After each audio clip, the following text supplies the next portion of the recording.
महोदय, दर्द हद से तब गुजरने लगता है जब मेरी आंखों के सामने ताज, पुलवामा, छत्तीसगढ़ में शहीद हुए जवानों के शत विशत अधजले शरीर के टुकड़े, रेत के टीलों से ऊपर जाती लाशों के ढेर और कश्मीर की खून से सनी लाल रंग की सड़कों के दृश्य सामने आते हैं। उस पर मेरे प्रतिपक्षी महोदय का कहना ये कि मानवाधिकारों की अनुपालना करते हुए देश से उग्रवाद और आतंकवाद को समाप्त किया जा सकता है। महोदय, अब तो हमारा तिरंगा झंडा भी हमसे ये पूछने लगा है कि क्या बात है भारत, आजकल फहराने से ज्यादा मैं कफन में दफनाने के क्यों काम आ रहा हूं। महोदय, हृदय तो उस दिन फट गया जब बूढ़ी मां अपने बेटे के चिथड़ों को देखकर बोली कि साहब, आप तो भर्ती में 1 इंच भी कम नहीं लेते, मैं आधा शरीर कैसे ले लूं। महोदय, आज इन मानवाधिकारों के कारण इन आतंकियों के बंगलों की आकाओं की नाकफनी हंसती है और शहीद हुए हमारे जवानों के आंगन की तुलसी रोती है। जब एक शहीद हुए जवान की विधवा की वेदना चीख चीख कर ये कहती है कि प्यार भी भरपूर गया, मांग का सिंदूर गया, नन्हे नौनिहालों की लंगोटियां चली गई, छोटी छोटी बेटियों की चोटियां चली गई और आपके लिए तो एक आदमी मरा है साहब, मेरे घर की तो रोटियां ही चली गई। महोदय, किसी भी युद्ध को जीतने के लिए पहल करना सबसे ज्यादा आवश्यक है, क्योंकि इतिहास गवाह है कि पहल करके बड़े बड़े युद्धों के परिणाम बदल दिए गए हैं। परंतु आज मानवाधिकारों के कारण हमारे देश के जवान इस कदर बंधे हुए हैं कि अपनी ड्यूटी पर खड़े होकर भी वो आज पहल करने से डरते हैं, क्योंकि महोदय, भविष्य में उन्हें कटघरे में खड़े होने का डर सता रहा होता है। वो ये जानते हैं कि चाहे एक उग्रवादी की राइफल से निकलने वाली गोली को ये तय करना पड़े या ना पड़े कि वो किसे लगेगी, लेकिन हमारी राइफल से निकलने वाली हर गोली को ये निर्णय लेना पड़ता है कि चाहे वो किसी निर्दोष को लगे, दोषी को लगे या ना लगे, परंतु किसी निर्दोष को नहीं लगनी चाहिए। यदि ऐसा हुआ तो ना तो ये समाज हमें छोड़ेगा, ना ही तिल का ताड़ बनाने वाली ये मीडिया हमें छोड़ेगी। और महोदय, मानवाधिकार के तले किसी जवान को दबाकर युद्ध के मैदान में छोड़ देना कोई वीरता नहीं, एक आत्महत्या है। क्योंकि महोदय, फूल को श्रृंगार दो ये मुमकिन नहीं और एक वीर को झनकार दो ये मुमकिन नहीं। जो हाथ बांध दे सेना के, ऐसे मानवाधिकार का पालन संभव नहीं। महोदय, आज सत्यनिष्ठा के मार्ग पर चलते हुए भी हमारे देश का जवान इन आतंकवादियों, इन पत्थरबाजों से डरता है, क्योंकि वो जानता है कि उसकी राइफल से निकलने वाली गोली अगर टारगेट को हिट नहीं भी करेगी तो भी 400 मीटर तक जाएगी, और यदि इस बीच वो किसी निर्दोष को लग गई तो महोदय, हमें अपनी नौकरी से हाथ तक धोना पड़ सकता है। और महोदय, अपनी नौकरी को बचाने की खातिर एक जवान आज ये सोचता है कि चाहे सांप मरे या ना मरे, परंतु लाठी नहीं टूटनी चाहिए, क्योंकि आज हमारे देश के हालात कुछ ऐसे हो गए हैं कि चिरागों को हवाओं में उछाला जा रहा है, हवाओं पर भी रोब डाला जा रहा है। अरे हम ही तो बुनियाद है आंतरिक सुरक्षा की, और आज हमें ही नौकरी से निकाला जा रहा है। महोदय, जब पुलवामा में 44 जवान शहीद हुए, छत्तीसगढ़ में 76 जवान शहीद हुए, तो कोई भी मानवाधिकार की दुहाई देने वाला हमारे पक्ष में आकर खड़ा नहीं हुआ।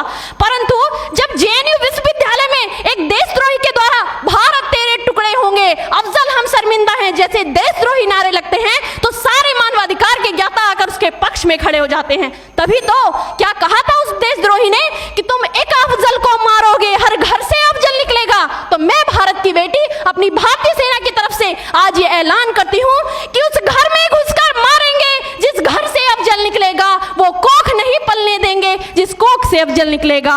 उठो देश के वीर जवानों, तुम सिंह बनकर दहाड़ दो और एक तिरंगा झंडा उस कन्हैया के सीने में गाड़ दो। महोदय, अंत में अपनी वाणी को विराम की ओर ले जाते हुए मैं सिर्फ इतना ही कहना चाहूंगी कि मुझे अफसोस है अपने देश की न्यायिक प्रक्रिया पर, जहां आज भी रात के 12 बजे अजमल कसाब जैसे आतंकी के लिए सर्वोच्च न्यायालय के दरवाजे खोल दिए जाते हैं। ऐसे देश से मानवाधिकारों की अनुपालना करते हुए आतंकवाद और उग्रवाद से कभी नहीं निपटा जा सकता। मानवाधिकार के नाम की दुहाइयां देने वालों, सीमा पर लड़ा नहीं जाता, चरखों से शोलों के आगे रामायण पढ़ी नहीं जाती, सीमा पर गोलों के आगे धरती के घोर कुहासे को एक सूरज ही हर सकता है, क्योंकि एटम बम से रक्षा केवल एटम बम ही कर सकता है। महोदय, दर्द हद से तब गुजरने लगता है जब मेरी आंखों के सामने ताज, पुलवामा, छत्तीसगढ़ में शहीद हुए जवानों के शत विशत अधजले शरीर के टुकड़े, रेत के टीलों से ऊपर जाती लाशों के ढेर और कश्मीर की खून से सनी लाल रंग की सड़कों के दृश्य सामने आते हैं। उस पर मेरे प्रतिपक्षी महोदय का कहना ये कि मानवाधिकारों की अनुपालना करते हुए देश से उग्रवाद और आतंकवाद को समाप्त किया जा सकता है। महोदय, अब तो हमारा तिरंगा झंडा भी हमसे ये पूछने लगा है कि ज्यादा मैं कफन में दफनाने के क्यों काम आ रहा हूँ। महोदय, हृदय तो उस दिन फट गया जब बूढ़ी माँ अपने बेटे के चिथड़ों को देखकर बोली कि साहब, आप तो भर्ती में 1 इंच भी कम नहीं लेते, मैं आधा शरीर कैसे ले लूं। महोदय, आज इन मानवाधिकारों के कारण इन आतंकियों के बंगलों की आकाओं की नाकफनी हंसती है और शहीद हुए हमारे जवानों के आंगन की तुलसी रोती है। जब एक शहीद हुए जवान की विधवा की वेदना चीख चीख कर ये कहती है कि प्यार भी भरपूर गया, मांग का सिंदूर गया, नन्हे नौनिहालों की लंगोटियां चली गई, छोटी छोटी बेटियों की चोटियां चली गई, और आपके लिए तो एक आदमी मरा है साहब, मेरे घर की तो रोटियां ही चली गई। महोदय, किसी भी युद्ध को जीतने के लिए पहल करना सबसे ज्यादा आवश्यक है, क्योंकि इतिहास गवाह है कि पहल करके बड़े बड़े युद्धों के परिणाम बदल दिए गए हैं। परंतु आज मानवाधिकारों के कारण हमारे देश के जवान इस कदर बंधे हुए हैं कि अपनी ड्यूटी पर खड़े होकर भी वो आज पहल करने से डरते हैं, क्योंकि महोदय, भविष्य में उन्हें कटघरे में खड़े होने का डर सता रहा होता है। वो ये जानते हैं कि चाहे एक उग्रवादी की राइफल से निकलने वाली गोली को ये तय करना पड़े या ना पड़े कि वो किसे लगेगी, लेकिन हमारी राइफल से निकलने वाली हर गोली को ये निर्णय लेना पड़ता है कि चाहे वो किसी निर्दोष को लगे, दोषी को लगे या ना लगे, परंतु किसी निर्दोष को नहीं लगनी चाहिए। यदि ऐसा हुआ तो ना तो ये समाज हमें छोड़ेगा, ना ही तिल का ताड़ बनाने वाली ये मीडिया हमें छोड़ेगी। और महोदय, मानवाधिकार के तले किसी जवान को दबाकर युद्ध के मैदान में छोड़ देना कोई वीरता नहीं, एक आत्महत्या है। क्योंकि महोदय, फूल को श्रृंगार दो ये मुमकिन नहीं, और एक वीर को झनकार दो ये मुमकिन नहीं। जो हाथ बांध दे सेना के, ऐसे मानवाधिकार का पालन संभव नहीं। महोदय, आज सत्यनिष्ठा के मार्ग पर चलते हुए भी हमारे देश का जवान इन आतंकवादियों, इन पत्थरबाजों से डरता है, क्योंकि वो जानता है कि उसकी राइफल से निकलने वाली गोली अगर टारगेट को हिट नहीं भी करेगी तो भी 400 मीटर तक जाएगी, और यदि इस बीच वो किसी निर्दोष को लग गई तो महोदय, हमें अपनी नौकरी से हाथ तक धोना पड़ सकता है। और महोदय, अपनी नौकरी को बचाने की खातिर एक जवान आज ये सोचता है कि चाहे सांप मरे या ना मरे, परंतु लाठी नहीं टूटनी चाहिए, क्योंकि आज हमारे देश के हालात कुछ ऐसे हो गए हैं कि चिरागों को हवाओं में उछाला जा रहा है, हवाओं पर भी रोब डाला जा रहा है। अरे हम ही तो बुनियाद है आंतरिक सुरक्षा की, और आज हमें ही नौकरी से निकाला जा रहा है। महोदय, जब पुलवामा में 44 जवान शहीद हुए, छत्तीसगढ़ में 76 जवान शहीद हुए, तो कोई भी मानवाधिकार की दुहाई देने वाला हमारे पक्ष में आकर खड़ा नहीं हुआ।